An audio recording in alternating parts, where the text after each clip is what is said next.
আমি 4.5 মাস ঘুম ছিলাম।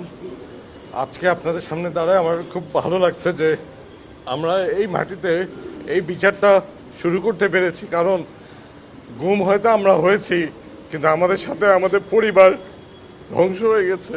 আমাদের পরিবারের মনোভাব, তারা যেই অত্যাচারের ভিতর দিয়ে গেছে, মানসিক অত্যাচার, এটার থেকে তারা বের হয়ে উঠতে অনেক কষ্ট হচ্ছে।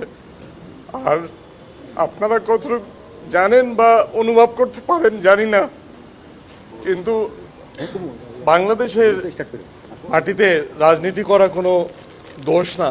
আমরা রাজনীতি করেছি বলে আমাদেরকে আয়নাঘরে যেতে হয়েছে, কিন্তু কিন্তু আমাদের পরিবার কোনো দোষ করে নাই, আমরাও কোনো দোষ করি নাই। এই বিচারটা এই মাটিতে হবে। আর যারা আমাদের সাথে এই অত্যাচার করেছে, আমি আল্লাহর কাছে বিচার দিয়ে এসেছি।